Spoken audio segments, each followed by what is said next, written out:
من الشيطان الرجيم بسم الله الرحمن الرحيم فلما بلغ معه السعي قال يا بني إني أرى في المنام أني أذبحك فانظر ماذا ترى قال يا أبت افعل ما تؤمر ستجدني إن شاء الله من الصابرين فلما أسلما وتله للجبين وناديناه أن يا إبراهيم قد صدقت الرؤيا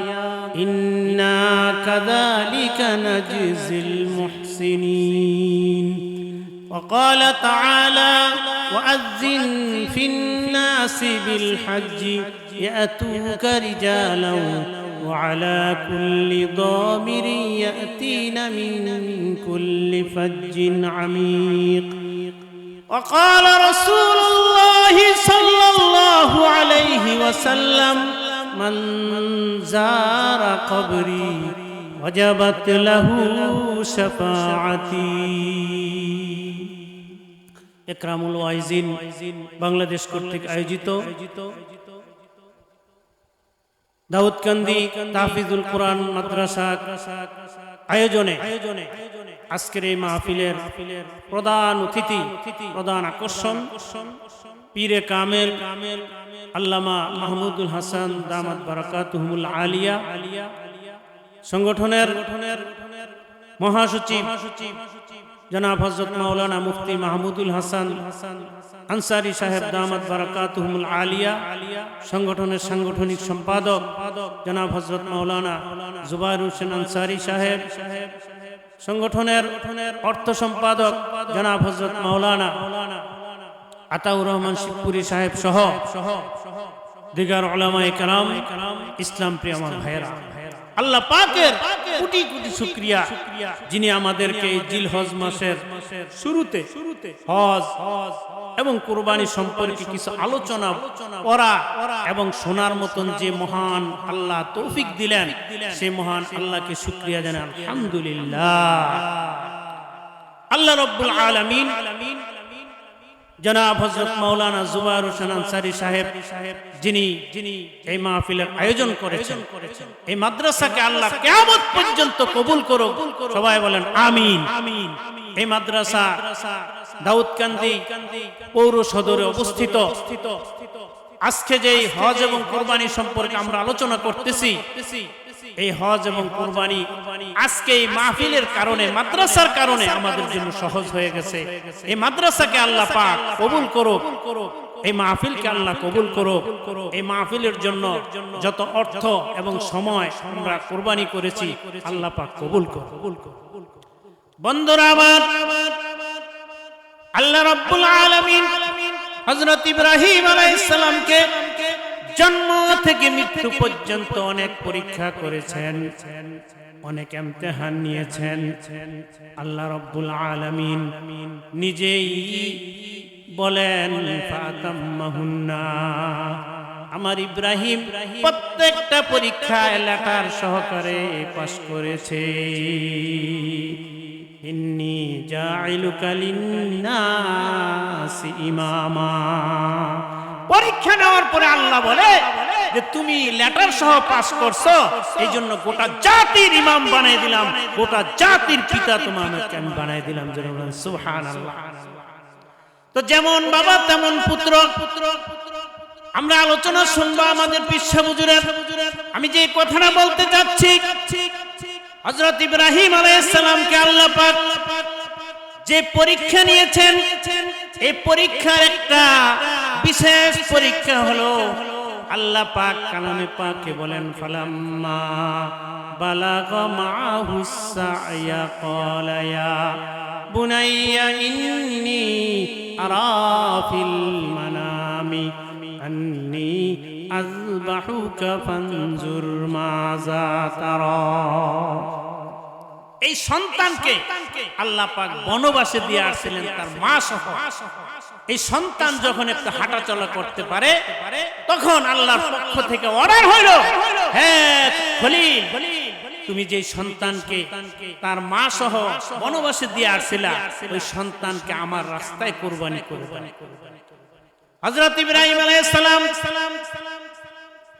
ফিলিস্তিন থেকে সুদূর মক্কার উদ্দেশ্যে রওনা দিলেন। ওখানে গিয়ে হযরত হাজরাকে বললেন, আমার সন্তান ইসমাইল কোথায়? ইসমাইলকে দাও, আমি তাকে নিয়ে আজকে দাওয়াত খাইতে যাব। হযরত ইসমাইল বাবার কাছে যখন আসছে, বাবাকে বলে, ও বাবা, তুমি কোথা থেকে আসলে এতদিন পরে? জানো গো বাবা, এমন কোন রাত্র যায় না যে রাত্রে আমার মা তোমার জন্য কাঁদে না। কানতে কানতে আমার মা রাত্রে ঘুমায় না। ও বাবা, এতদিন পরে তুমি কোথা থেকে আসলা? যেমন বাবা তেমন সন্তান তেমন স্ত্রী। আমাদের দেশের মহিলারা হইলে বলতো যে এতদিন পরে কই থেকে আসছো তুমি? বাবার তুমি পরিচয় দিতেছো, আমার সন্তানের কোনো খবর নাও নাই, আবার তুমি তাকে দাওয়াত খাইতে নিয়ে যাইবা, কোনোদিন দিত না। কি বলেন, দিব? হযরত হাজরা আলাইহিস সালাম বাবার সাথে দিয়ে দিলেন। দেওয়ার পরে নাচতে নাচতে ইসমাইল আলাইহিস সালাম সামনের দিকে যাইতেছে। সামনের দিকে যাওয়ার পরে হযরত হাজরাকে শয়তান এসে বলতেছে, ও হাজরা, তুমি জানো কি সন্তানকে কোথায় দিয়েছ? ইব্রাহিম তো তোমার সন্তানকে জবাই করে দিবে। হযরত হাজরা বলে, এটা কি কোনো বাবা কোনোদিন তার সন্তানকে কুরবানি দিতে পারে না? শয়তান বলে কুরবানি দেওয়ার জন্য আল্লাহ বলছে। হযরত হাজরা বলে, আমার সন্তানকে যদি আল্লাহ পাক কুরবানির জন্য কবুল করে থাকে তাহলে পৃথিবীর শ্রেষ্ঠ মা আমি হিসেবে গর্ব করব। জোরে বলেন সুবহানাল্লাহ। হযরত হাজরার কাছ থেকে যখন সে কোনো আশ্রয় পাইল না, প্রশ্রয় পাইল না, ইসমাইল আলাইহিস সালামের কাছে গিয়ে বলতেছে, ও ইসমাইল, বাবার সাথে নাচতে নাচতে কই যাইতেছ? তোমার বাবাকে তোমাকে কুরবানি দিয়ে দিবে। হযরত ইসমাইল আলাইহিস সালাম বলে, বাবা তো কোনো সন্তানকে কুরবানি দিতে পারে না। তখন শয়তান ভাঙ্গে বলল, আল্লাহ বলছে কুরবানি দেওয়ার জন্য। ইসমাইল আলাইহিস সালাম বলে, আল্লাহ যদি কুরবানি করার জন্য আমাকে বলে থাকে, আমাকে পছন্দ করে থাকে, পৃথিবীর সবচেয়ে শ্রেষ্ঠ সন্তান হিসাবে আমি গর্ববোধ করি। হযরত ইসমাইল আলাইহিস সালামের কাছে কোনো জায়গা পাইল না। ইব্রাহিম আলাইহিস সালাম রে গিয়া ধরছে, হে ইব্রাহিম, তোমার কি মায়া দয়া নাই? তোমার এই 90 বছর 100 বছর পরে এই সন্তানটা হইছে, আজকে তুমি আল্লাহ কইছে জন্য কুরবানি দিয়ে দিবা। কুরবানি তো তুমি কত কিছুই দিছো, 100 উট দিছো, এই দিছো, সে হয়ে গেছে, আল্লাহ দেন। ইব্রাহিম আলাইহিস সালাম শয়তানের কুমন্ত্রণা বুঝতে পাইরা 3 জায়গায় ওনায় পাথর মেরেছে। কিয়ামত পর্যন্ত হাজীদের জন্য পাথর মারা বাধ্যতামূলক হয়ে গেছে। হযরত ইব্রাহিম আলাইহিস সালাম সন্তানকে জিজ্ঞাসা করে যে, বাবা, তোমার কি খবর? তোমার কি মত? আমি তো স্বপ্নে দেখছি, ইন্নী আরা ফিল মানামি আন্নী আযবাহুকা ফানজুর মাযা তারা। আমি স্বপ্নে দেখেছি তোমাকে কুরবানি দিতেছি, তোমার মত কি? আপনি নিজে ইচ্ছা করলে মাদ্রাসা পড়াইবেন, ছেলেকে নিয়ে দৌড় দিবেন না, ছেলেকে আগে জিজ্ঞাসা করতে হবে যে, বাবা, আমি তোমাকে আলেম বানাইতে চাই, হাফেজ বানাইতে চাই, মুফতি বানাইতে চাই, মুহাদ্দিস বানাইতে চাই, ফানজুর মাযা তারা, তোমার মতামত কি? ছেলের মতামত নিতে হবে। জোরে বলেন ঠিক কিনা? ছেলে বলতেছে, ইয়া আবাতি ফাআল মা তুমারু সাতাজিদুনি ইনশাআল্লাহু মিনাস সাবিরিন। ও বাবা, তুমি যা স্বপ্নে দেখেছো বাস্তবায়ন করো। আমি ধৈর্যশীলদের ভিতরে থাকবো, আমাকে ধৈর্যশীল পাইবা। বাবা, শুধু ধৈর্যশীলই পাবে না, মেহেরবানি করে আমি তোমাকে কিছু পরামর্শ দেই। আমার চোখে তোমার চোখ যদি পড়ে যায় মায়ার উদ্বেগ হইতে পারে, তুমি হয়তো বা ছুরি ছেড়ে দিয়া আমাকে জবা থেকে বিরত থাকবা। সেজন্য তোমার চক্ষুগুলা আগে বেঁধে ফেলো, তোমার পাঞ্জাবিটা ভালো করে গুছাইয়া নাও, তোমার ছুরিটা ভালো করে ধার দিয়া নাও, যাতে তোমার কষ্ট না হয়। আর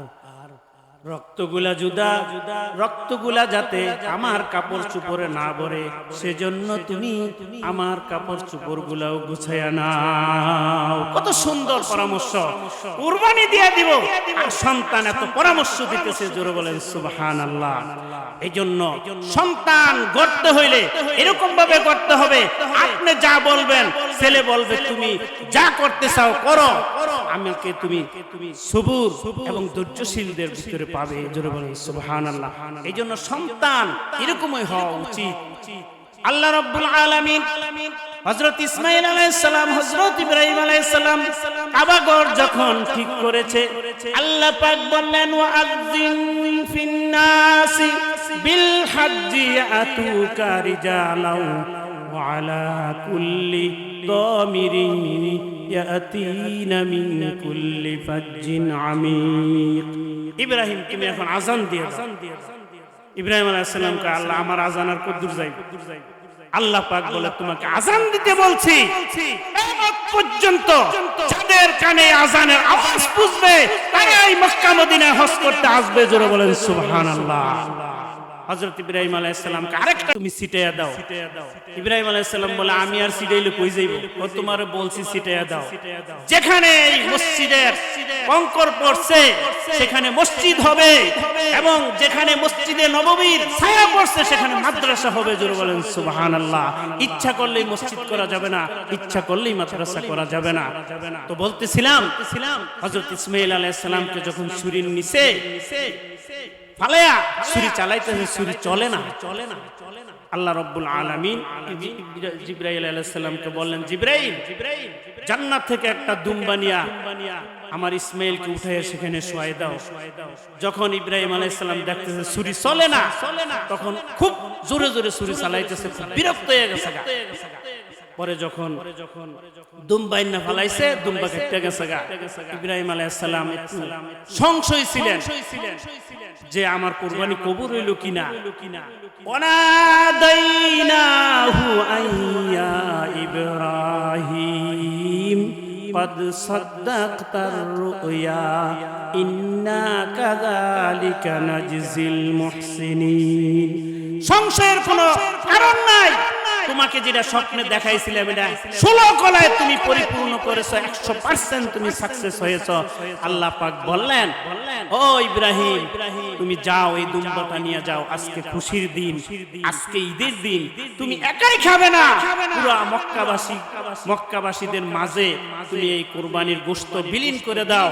তারা আজকে আমার পক্ষ থেকে ঈদের দিন, খুশির দিন তুমি ঘোষণা করে দাও, জোরে বলেন সুবহানাল্লাহ। এইজন্য ঈদের দিনে আপনি কুরবানি দিচ্ছেন, আমি কুরবানি দিচ্ছি, আমরা যেমন গোশত খাবো, আল্লাহর পক্ষ থেকে মেজবানি ঘরে ঘরে বিভিন্ন জায়গায় আপনি ঘুরে ঘুরে মানুষ দেখবেন, সে মানুষ আজকে ঈদ করতে পারতেছে কিনা। আপনি ফ্রিজে বইরা রাখিয়া দিলেন, 1 বছর পর্যন্ত খাবেন, এটা মুসলমানিত্ব না। আপনি যাদের ঘরে গোশত নাই তাদেরকে গোশত দিবেন, সবাই মিলেমিশে আমরা ঈদ করব। এজন্য মুসলমানদের আনন্দ, খুশির দিন, ঈদের দিন যাতে সবাই উদযাপন করতে পারে, দেখা শুনে সবার খোঁজ খবর নিবেন, আত্মীয় স্বজনের খোঁজ খবর নিবেন, আলেম উলামাদের খোঁজ খবর নিবেন। আলেম উলামারা কি অবস্থায় তাদের জীবন যাপন চলতেছে, মাদ্রাসাগুলোর খোঁজ খবর নিবেন। সবাই মিলে জিলে যাতে আমরা ঈদ উদযাপন করতে পারি। আল্লাহ পাক আমাদেরকে তৌফিক দান করুক। ইকরামুল ওয়াইজিন আয়োজিত